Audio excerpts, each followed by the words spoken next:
What is up, you guys? My name is Noah and this is Tech New. Finally, I got myself a camera. This is going to be an unboxing and early impressions video of the Panasonic Lumix DMC-G7. Cracking open the box, you'll find a disc with Panasonic software for your PC, along with a Lumix lens lineup brochure and literature pertaining to the camera. Next up, you'll find the 1200 mAh lithium-ion battery, the wall charger, and an AV out/digital to USB cable for transferring photos without removing the SD card from your camera. Next, there's an included lens hood to block out sunlight while using the camera in outdoor conditions. Then, in this variant of this camera, you'll find an included 14 to 42 mm kit lens, a camera neck strap, and finally the camera body itself. The first time I grasped it, I instantly began liking the compact form factor, exceptional lightness, and the surprisingly premium feel of the G7 body, despite the lack of really any metal in the design. It is comfortable to hold, and nothing about it feels flimsy or cheap. I picked up my G7 with a 14 to 42 mm kit lens from a local retailer for $7.99, although you can find cheaper listings, as Panasonic will periodically issue $100 to $200 rebates on the camera.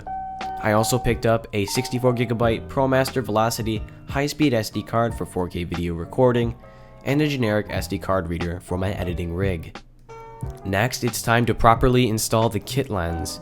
First, and obviously, you must remove the cap on the body covering the sensor, and the cap on the backside of the lens covering its optics.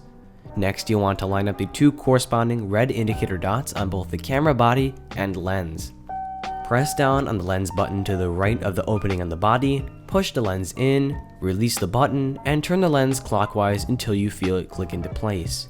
After that, you are ready to install your battery and SD card in order to use your camera. But before I do, let's take a look at the I/O and other features of the body itself. First and foremost, we have a almost fully articulating 1040K LCD monitor, accompanied with an OLED high-resolution live viewfinder. On the top of the body, there are 4 dial controls, a power switch, shutter and record buttons, as well as a single function button. On the right-hand side, you'll find an AV out, remote jack, and a mini HDMI port. On the bottom, you'll find the battery and SD card compartment, and on the left-hand side, you'll find a single microphone port and no headphone jack for monitoring audio.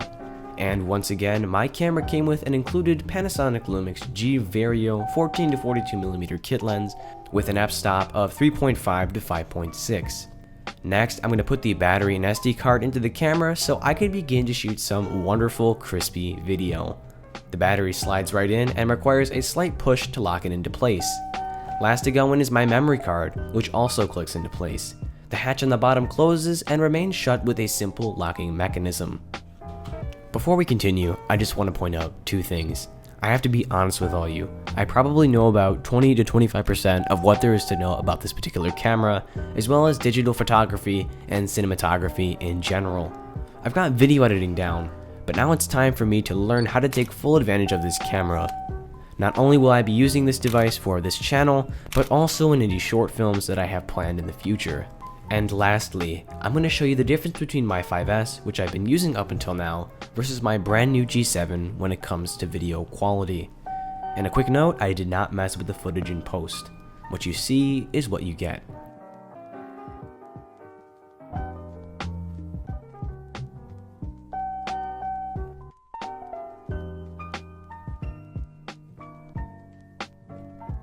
Hopefully you saw a noticeable difference in quality between the 2 clips. I'm really looking forward to uploading higher quality, crispy 4K content to this channel. And that about wraps up this unboxing and early impressions video of the Panasonic Lumix G7. I hope this video helped you out. Please leave a like, subscribe, and comment if you have any general questions about this camera, as I probably won't be able to answer any technical questions yet.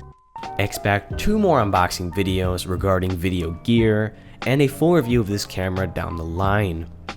And before I end this video, I want to give you guys a quick unscripted thank you. Thank you all of you for clicking that subscribe button and supporting this channel.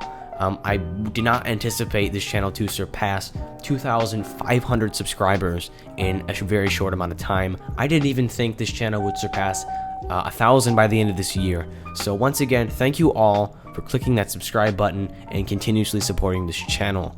If it wasn't for you guys, I would have never gotten this camera, and I would have never pursued my interests in video editing and video production.